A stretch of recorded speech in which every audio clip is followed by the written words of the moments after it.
Film dibuka dengan memperlihatkan dua orang pria yang tengah mendatangi sebuah klub malam. Seperti biasa, klub semacam itu berisikan sekumpulan pria hidung belang yang ingin menyaksikan tontonan dewasa dan hal semacamnya.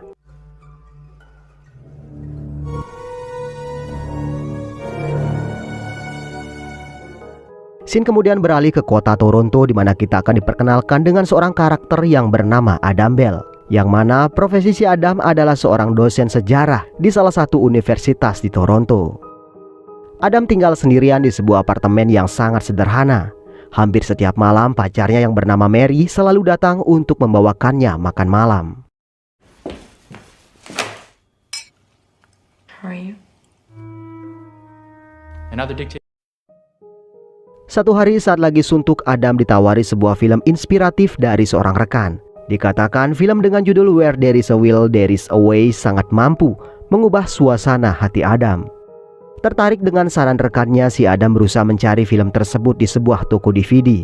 Malam itu juga ia menontonnya sampai film itu selesai.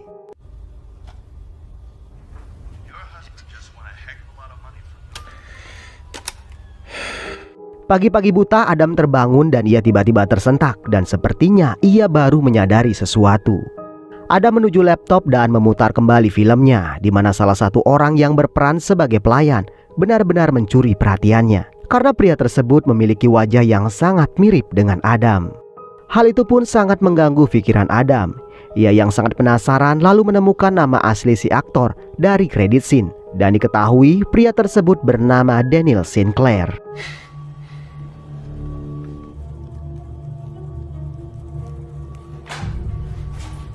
Dari sebuah situs talent agency yang menemukan dua film lain yang diperankan oleh Daniel, Adam pun segera mencari dua film tersebut dan benar-benar tak percaya ada orang yang sama persis dengan dirinya.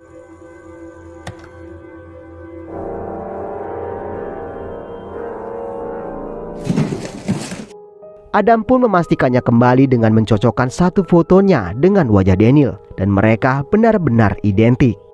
Adam lalu mencatat alamat agensi tersebut dan kali ini ia benar-benar berniat menemui pria tersebut. Keesokan harinya, Adam berhasil menemukan gedung talent agensi. Saat ia masuk ke dalam, seorang keamanan memanggilnya dengan sebutan Anthony. Tak mau menjelaskan panjang lebar, Adam pun menurut saja dipanggil Anthony. Dari situ ia pun tahu kalau Daniel memiliki nama lain yaitu Anthony.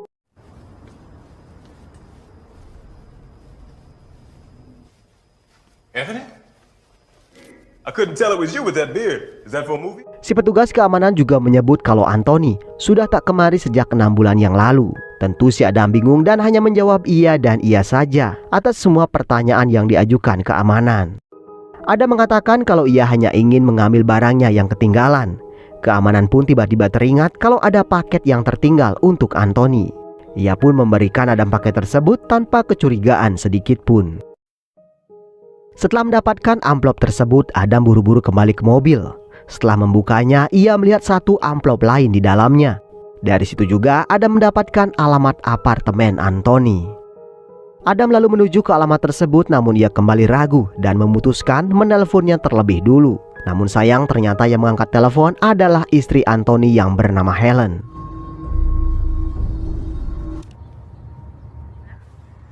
Good afternoon. Where are you calling from? I'm sorry. Saat Adam berpura-pura mencari Anthony, Helen malah mengira suaminya sedang bercanda. Helen rupanya mengira kalau Adam adalah Anthony karena ia mendengar suara mereka sama. Helen tak percaya dengan semua yang Adam katakan. Helen tetap bersikeras kalau Adam adalah Anthony. Hello? Calling to speak to Daniel Sinclair. What are you doing? Okay, I'll call back later. Sesampainya di rumah, Adam kembali menelpon dan ia akhirnya berhasil tersambung dengan Anthony sendiri. Adam pun terlihat kaget bukan main mendengar suara Anthony sama persis dengan suaranya. Awalnya Anthony mengira kalau Adam adalah fans yang iseng. Namun Adam kembali menelpon dan mengutarakan niatnya untuk bertemu. Adam juga menceritakan perihal keidentikan wajah mereka. Karena itulah ia sangat ingin sekali bertemu. Rupanya kejadian itu mendapat tanggapan kurang menyenangkan dari Helen. Meskipun Anthony mengatakan itu telepon dari salah satu fannya, Helen tetap tak percaya. Ia tetap mengira kalau ini hanya settingan Anthony agar ia bisa berselingkuh dengan wanita lain. Hal itu pun membuat Anthony kesal dan memilih keluar mencari udara segar. Who was on the phone? I told you it was a man who was on this. Are you seeing her again? I don't want to get anything. It was a man! I'm going for a walk. Helen kemudian mengecek nomor telepon Adam, namun sayangnya Adam menggunakan nomor telepon rahasia. Sementara itu, dengan data yang Adam berikan, Anthony mencari tahu profil Adam dari sebuah data yang mendapatkan tempat di mana Adam mengajar. Di malam harinya saat Anthony sedang keluar, Helen menemukan secari kertas bertuliskan Adam Bell. Helen yang juga penasaran mencari tahu profil dari seorang Adam Bell.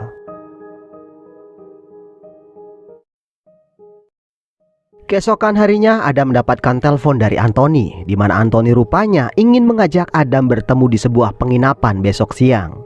Sementara itu rupanya Helen yang penasaran akhirnya juga mendatangi kampus di mana Adam mengajar. Beruntung saat itu Adam tengah mencari udara segar di halaman kampus. Helen hampir tak percaya melihat Adam yang begitu identik dengan suaminya. Perlahan-lahan Helen pun duduk di kursi yang bersebelahan dengan Adam. Melihat Helen yang terus memperhatikannya, Adam pun mencoba bersikap ramah. Ia menyapa dan menanyakan usia kandungan Helen sekarang. Helen membalas sapaan tersebut. Ia juga mengatakan kalau kandungannya kini berusia 6 bulan. Hello. Hey. Everything alright? Setelah itu, Helen hanya menatap Adam yang kemudian berpamitan. Helen benar-benar tak percaya dengan apa yang ia lihat. Ia lalu menelpon Anthony untuk memastikan kalau pria barusan bukanlah suaminya. Hello? Setibanya di rumah, Helen menceritakan perihal pertemuannya dengan Adam. Dan tentu saja Anthony kaget karena itu sangatlah beresiko, karena mereka tak pernah tahu Adam itu siapa. Helen lalu menanyakan hubungan di antara mereka karena ia bahkan tak bisa membedakan mereka berdua. Sayangnya Anthony tak bisa menjawab karena ia belum pernah bertemu dengan Adam. Keesokan harinya Adam meluncur ke penginapan yang telah mereka sepakati bersama. Adam masuk ke kamar di mana Anthony ternyata sudah lebih dulu di sana.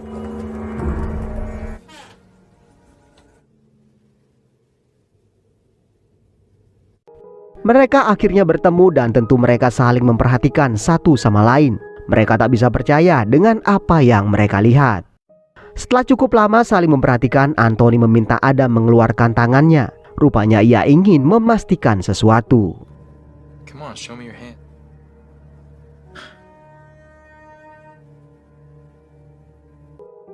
Anthony lalu mengatakan mungkin mereka bersaudara. Adam memastikan kembali dengan memperlihatkan tanda lahir di dadanya. Ia pun meminta Adam memperlihatkannya jika ia memang memiliki tanda yang sama.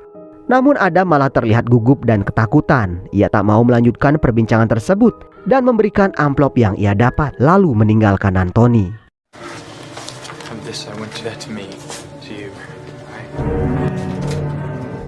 Selepas pertemuan tersebut, rupanya Anthony diam-diam menguntit perjalanan Adam. Disitulah ia mengetahui di mana Adam tinggal dan tak sampai di situ. Perhatiannya kini malah tertuju pada kecantikan pacar Adam yang bernama Mary. Setelah Adam pergi, Anthony membuntuti Mary ke tempatnya bekerja. Di saat mereka berdua di dalam bus, mata Anthony mulai memperhatikan Mary dari atas sampai ke bawah. Terlihat bagaimana Anthony begitu terobsesi dengan seorang Mary.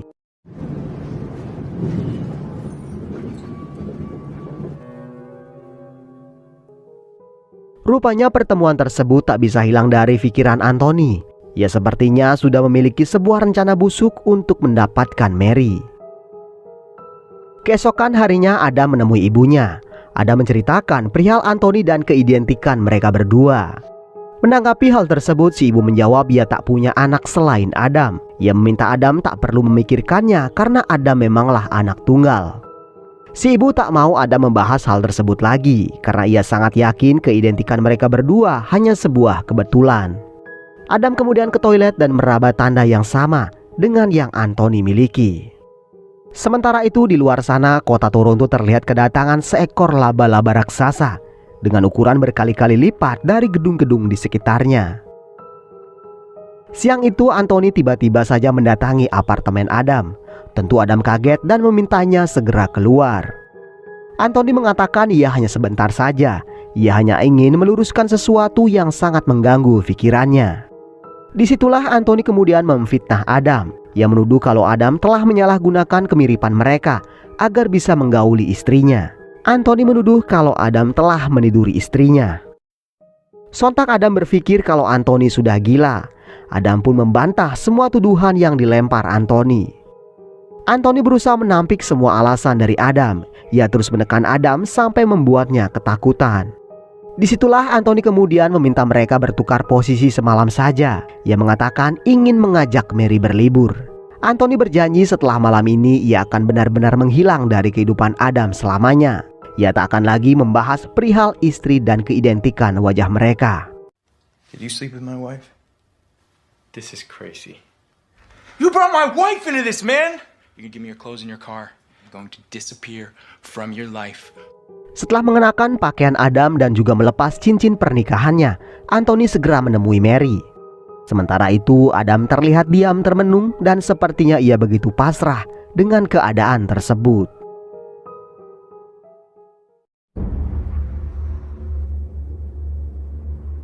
Adam kini terpaksa harus menjalani kehidupan sebagai Anthony.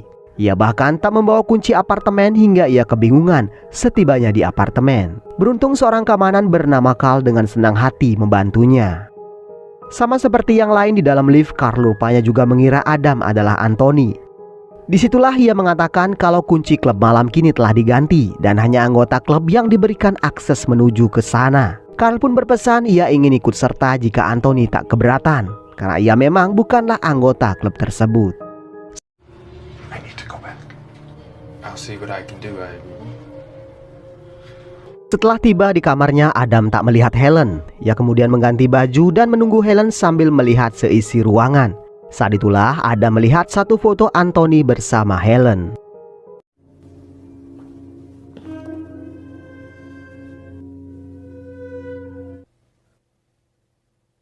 Tak lama kemudian Helen pun tiba di rumah. Tentu ia sama sekali tak mengira kalau yang bersamanya saat ini adalah Adam. Helen lalu ke kamar dan ia mulai merasakan sedikit kejanggalan ketika melihat kelakuan Adam yang sedikit berbeda. Adam hanya berdiri saja dan tak berani mendekati Helen. Why don't you come to... Melihat keanehan pria yang ia pikir suaminya, Helen memintanya keranjang. Helen terus memperhatikan Adam yang membuat Adam semakin gugup. Adam pun semakin gemetar saat Helen mengambil tangannya dan memintanya merasakan kandungannya.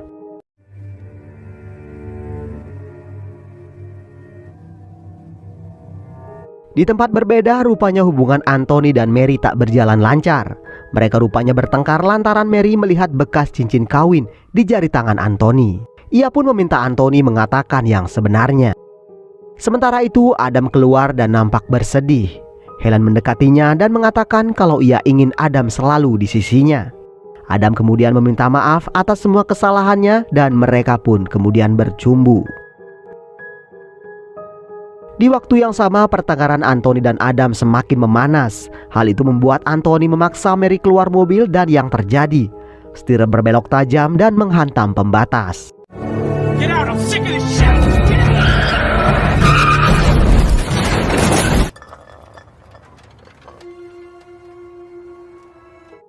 Keesokan harinya saat Adam mengenakan jas, ia melihat amplop yang kemarin. Setelah dibuka, Adam menemukan sebuah kunci klub yang sempat diceritakan Carl semalam.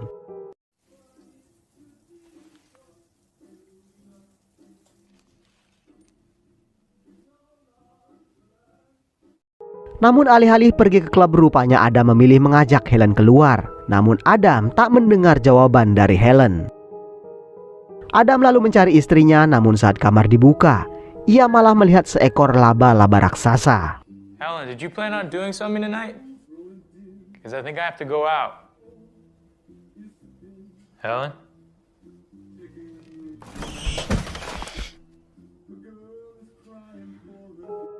Dan film pun selesai.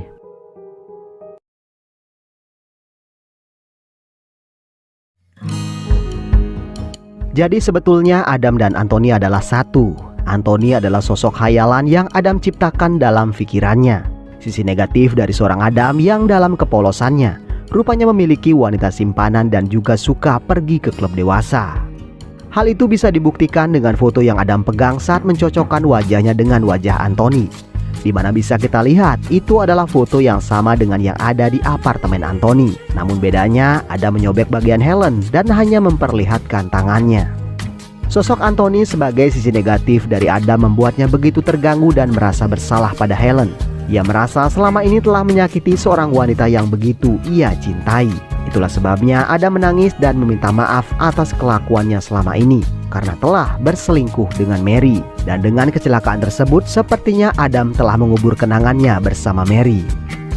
Sosok laba-laba yang mendatangi kota dan yang ada di kamar Adam adalah gambaran ketakutan dan kecemasan dalam diri Adam, di mana saat di akhir film sepertinya Adam sudah berhasil menguasainya karena ia terlihat begitu tenang saat melihatnya. Jadi intinya Anthony dibuat Adam untuk menyingkirkan sisi buruk dalam dirinya. Dengan cara seperti itu Adam mendapatkan jati dirinya kembali dan membangun kehidupan keluarganya yang bahagia bersama Helen. Oke teman-teman, demikian alur cerita film kali ini. Mohon maaf jika masih banyak kesalahan dalam penyampaian alur ceritanya. Akhir kata, semoga teman-teman sehat selalu. Jangan lupa subscribe. Sampai ketemu di video berikutnya.